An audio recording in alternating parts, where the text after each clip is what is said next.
Good morning.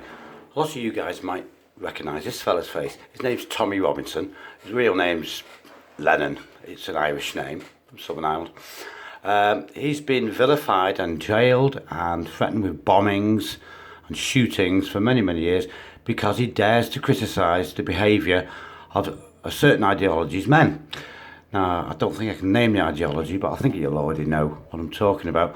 I mean, he was actually falsely jailed in 3 or 4 hours for daring to stand outside Leeds Crown Court and got a little bit of footage of some paedophiles, a paedophile ring. Obviously, I mean, these paedophile rings were accused at the time, but they have since been found guilty and sent to court. The Huddersfield grooming gang, and there weren't just the 20 publicised here, there was actually 77 of them. Yes, and last year there were 72 that were also jailed. But this is just, as Tommy said in his Leeds Crown Court interview and subsequent arrest, this is the tip of the iceberg. There's hundreds and hundreds of them. This is what he said. I'll put a link to these articles so you can see for yourselves. This character here apparently changed his ideology later on, but he was actually found guilty of 54 offences, if I'm not mistaken. And it's not the only case, they're ongoing, you see. It's endemic in the UK because their ideology says they can do this. It really does. I've read it. I've read this dubious, savage, genocide-filled book called The Cube. And believe me, it's full of racism and hate. It really is. As President Trump rightly said in the past. And nice to see him over in Normandy, in England, speaking. The new haters, they've always hated us because the hate is written in their book. They must not be our friends. They must invade us, enslave us, chop our heads off, the lot. All the way through this unholy book, as I call it. He calls us kafir, which is like the N-word. It's worse than the M-word. We're calling us N's. The famous N-word, infamous N-word. But it's actually much worse because they call us, quote, kafir are, quote, the lowliest of beasts. So basically, it's comparing President Trump, Tommy Robinson, Theresa May, or Jeremy Corbyn, everybody in the West that doesn't follow this ideology as a slave, which is how do you follow it really?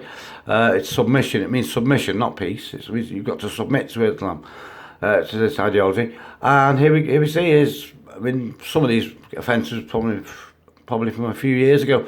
But as you see, they've been inbreeding for 1450 years, just like the Prophet did. He actually, had relations with his cousin and had cousins and probably sisters. And they're allowed to do this in this ideology, believe it or not. These are some of the ugly mugs. You quite often notice inconsistencies like this guy. You can see that left eye isn't, it's much closer to his nose than that. This is as a result of marrying your cousins. And frequently, there's a lot of children die, unfortunately, in the likes of Bradford and London now. There's a hell of a lot of children die at birth. I can't even pronounce the name, what they call it.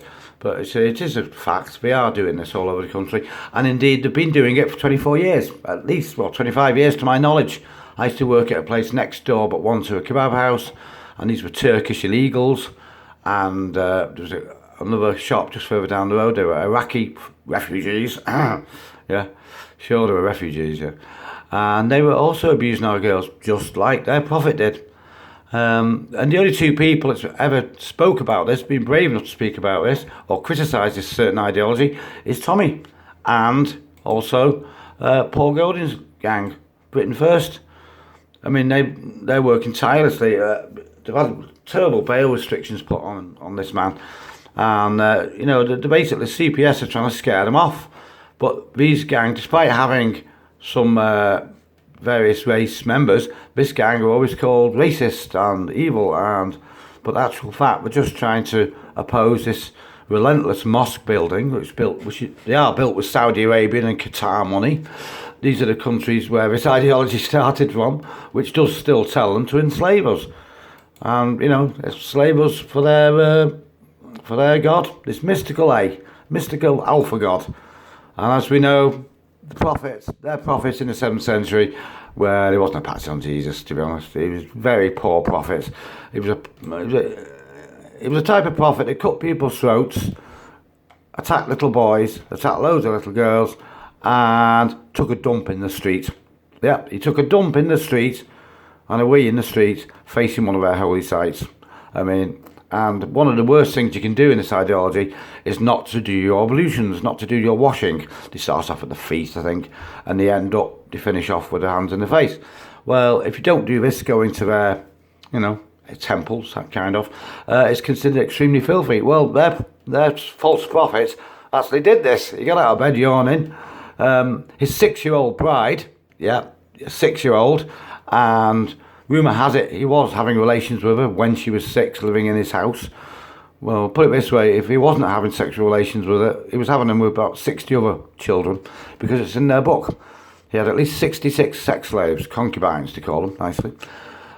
This article is about when that bully, that Syrian refugee family bully, actually got some water poured over him.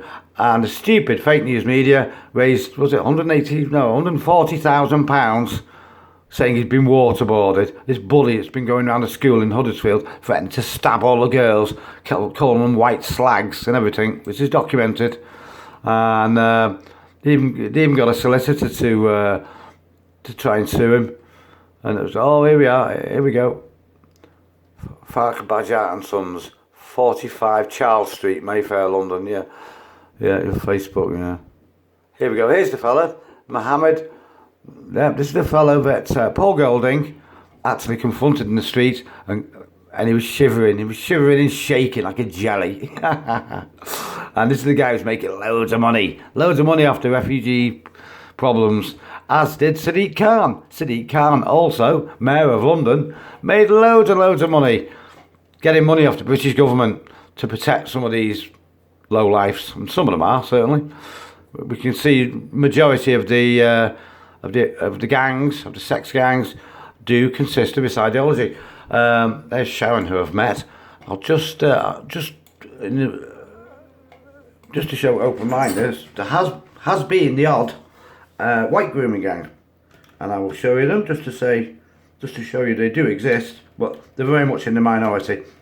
Statistics from jailed convicts does show that 91% of these perverts are indeed do indeed follow a certain ideology. But just to show even-mindedness, very good at the keyboard. Just to show you that we're not trying to say all our attackers belong to this ideology. Just a great deal of them. Here we are. I'm sure there'll be a few white guys here. There's Home Secretary. He's warned us that it's all over the country. Yeah, our Home Secretary, because he knows this ideology. You see. There we go. Here we are. There are a few. There we are.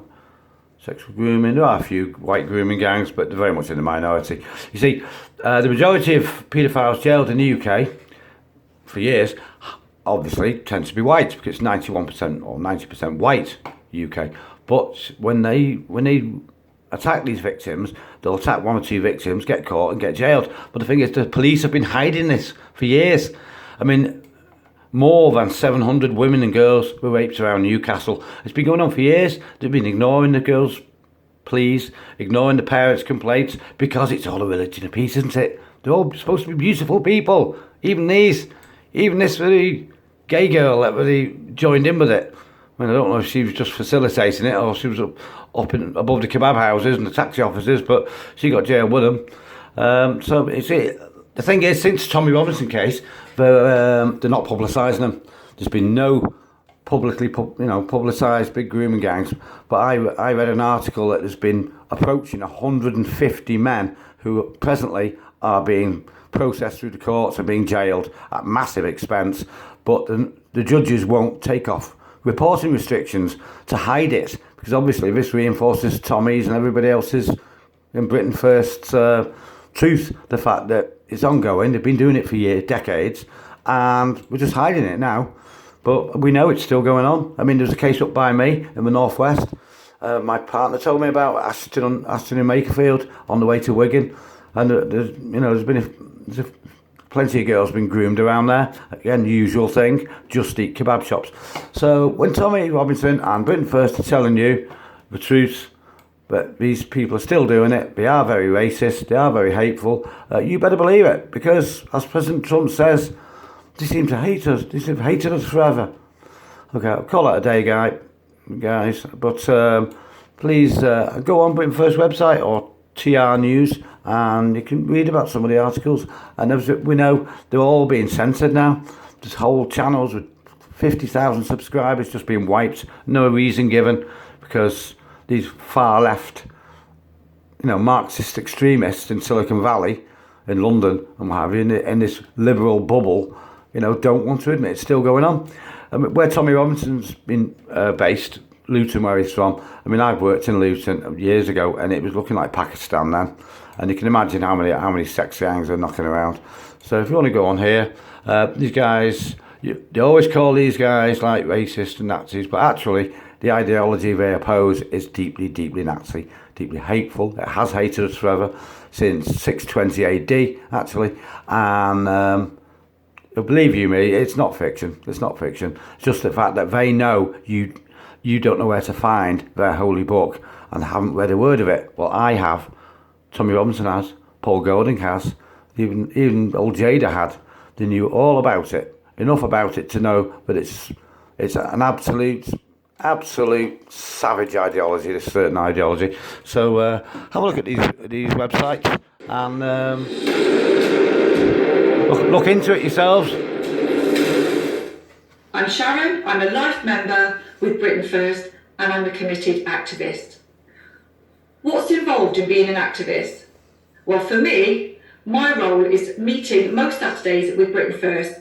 We visit lots of towns, lots of cities, we set up in the city centre and we hand out leaflets. It could be a leaflet just informing people what we're about and giving them the facts of what Britain First are about on the back. Which is basically pro-Christian based. You don't have to be Christian to join us. You can be Hindu or Jewish or anything. You can be any colour, any race, any sexuality, as long as you want to make this country safer for our kids. Because the way it's looking now, it's looking like a disaster zone, isn't it? We're second-class citizens in our own land. So have a look at these patriots. You won't find any really hateful stuff. Certainly not as hateful as the as the rape gangs, which have been attacking our girls for at least 30 years, we know. Okay, see you guys. Bye-bye.